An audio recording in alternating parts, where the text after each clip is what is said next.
하나님 말씀 누가복음 9장 1절에서 17절까지 신약성경 106페이지입니다.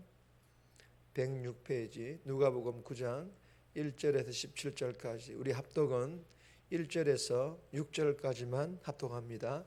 9장 1절입니다.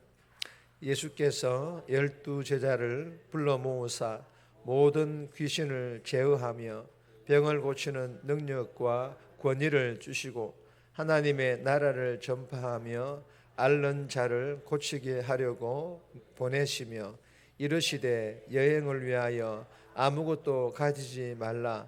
지팡이나 배낭이나 양식이나 돈이나 두벌 옷을 가지지 말며 어느 집에 들어가든지 거기서 머물다가 거기에서 떠나라. 누구든지 너희를 영접하지 아니하거든 그 성에서 떠날 때에 너희 발에서 먼지를 떨어버려 그들에게 증거를 삼으라 하시니 제자들이 나가 각 마을에 두루 다니며 곳곳에 복음을 전하며 병을 고치더라. 아멘. 오늘 본문의 제목은 너희가 먹을 것을 주라. 너희가 먹을 것을 주라. 이 제목은 사실 10절부터 17절까지의 내용을 담은 제목인데 오늘은 제목은 이렇지만 오늘 나눌 내용은 1절부터 6절까지 내용입니다. 이 본문은 예수님께서 12제자에게 권세를 주셔서 하나님 나라를 전파하며 병을 고치게 하시며 그리고 광야에서 떡 5개와 물고기 2마리로 성인 남자와 5,000명이나 되는 많은 무리를 예수님께서 먹이신다라는 그런 전체의 내용입니다. 오늘은 1절에서 7절까지 우리 오병이의 내용은 잘 알지만 이 내용은 살펴보지 않고 1절에서 6절까지 내용만 살펴보도록 하겠습니다. 우리에게 주시는 첫 번째 교훈입니다. 예수님께서 위임하신 사역. 예수님께서 위임하신 사역임을 우리에게 교훈합니다. 1절에서 2절 그리고 10절에서 11절까지의 말씀인데 1절 2절 말씀 보시면 예수께서 12 제자를 불러 모으사 모든 귀신을 제어하며 병을 고치는 능력과 권위를 주시고 하나님의 나라를 전파하며 앓는 자를 고치게 하려고 내보내시며 여러분 11절에 보시면 예수님께서 그들을 영접하사 하나님 나라의 일을 이야기하시며 병 고칠 자들을 고치시더라 이렇게 기록을 하고 있습니다. 무슨 말씀입니까? 하나님 나라의 일을 이야기하신다라는 것은 복음을 가르치고 복음을 전한다. 즉 하나님 말씀을 가르치는 사역과 복음을 전하는 그 사역을 말씀하시는 것입니다. 그리고 병 고칠 자들을 고친다라는 것은 병 고치는 사역을 하는 것으로 예수님의 3대 사역이죠. 가르치고 전하고 고치는 사역을 말씀하시고 계시는 것입니다. 그런데 1절에 보면 모든 귀신을 제어하며 병을 고치는 능력과 권위를 주시고 병 고치는 사역뿐만 아니라 귀신을 쫓아내는 능력 즉 사역까지 준다는데 누구에게 준다라는 것입니까? 12 제자입니다. 그리고 누가 이 능력과 사역을 준다는 것입니까? 예수님이십니다. 그리고 2절에서 하나님 나라를 전파하며 앓는 자를 고치게 하려고 여러분 11절 말씀과 똑같은 사역이며 이 또한 마찬가지로 예수님께서 12 제자에게 가르치는 사역과 복음 전하는 사역과 병 고치는 사역을 주셨다라는 그런 말씀입니다. 여러분 이 본문을 통해 주시는 의미는 예수님께서 자신의 사역을 자신이 직접 뽑아 세운 이 12 제자에게 위임하시고 계시다라는 그런 말씀입니다. 여러분 예수님께서 왜 제자들에게 자신의 사역을 위임하시는 것입니까? 이제 곧 십자가에서 죽으시고 부활하시고 그리고 성천 즉 떠나셔야 하기 때문입니다.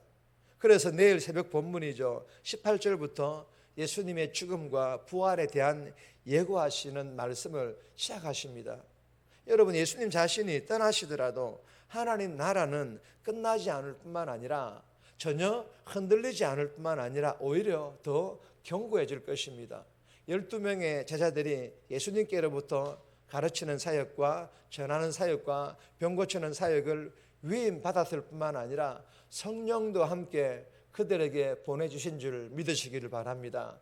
그리고 이 제자들과 예수님의 성천을 목격한 120여 명의 성도들이 세운 예루살렘 초대교회도 이 예수님의 사역을 함께 위임받았기 때문입니다. 여러분 보세요. 예수님의 성천 이후 어떻게 되었습니까? 예수님이 가르치는 사역과 복음 전하는 사역과 병 고치는 사역이 멈췄습니까? 그렇지 않습니다. 오히려 전보다 더 흥황화해져 갔고 이로 인하여 예루살렘 초대교회는 부흥에 부흥을 이어갔습니다. 사도행전이 이를 증명하고 있지 않습니까? 사랑하는 여러분, 우리에게 주시는 교훈이 무엇입니까?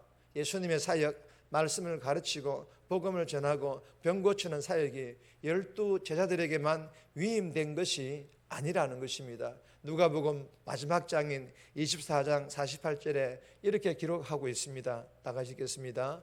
너희는 이 모든 일의 증인이라. 너희는 이 모든 일의 증인이라. 여러분 여기서 이 너희는 12 제자만 말할까요? 아닙니다. 12 제자뿐만 아니라 예수 믿는 저와 여러분들도 포함되어 있는 줄 믿으시기를 바랍니다. 그리고 예루살렘 초대교회뿐만 아니라 그 이후에 세워진 모든 하나님의 교회 그리고 대명교회 또한 이 이름에 포함되어 있는 줄 또한 믿으시기를 바랍니다.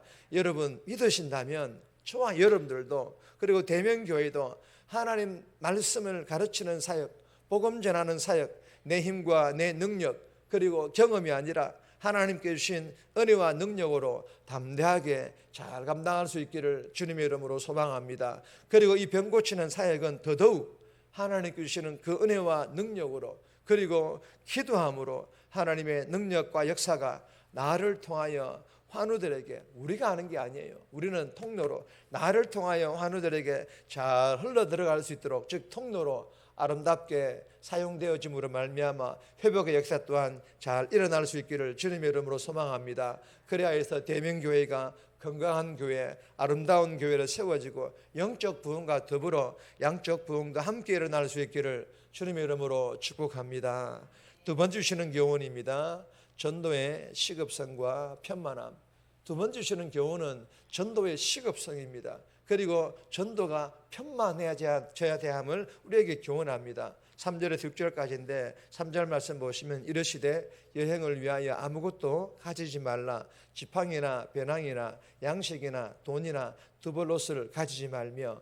여러분 이 본문에서 예수님께서 전도를 떠날 때 지팡이나 주머니나 양식이나 돈이나 두벌옷마저 챙기지 말라고 하십니다. 이것을 CCC 대학생 선교회에서는 거지 전도라 명명하여서 똑같이는 아니지만 정말 몸만 가지고 그리고 최소 비용으로 전도하곤 했습니다. 여러분 예수님께서 저렇게 말씀하시는 이유가 무엇일까요? 전도의 시급성과 중요성을 강조하기 위해서입니다. 그리고 누군가가 영접 즉 복음을 받아들이면 거기서 머물고 거절하면 떠나라고 말씀하십니다. 여러분 이 말씀은 복음이 거절당하고 조롱당하는데도 전도자가 배부르게 대접받으려고 머물러 있어서는 안 된다라는 그런 의미입니다.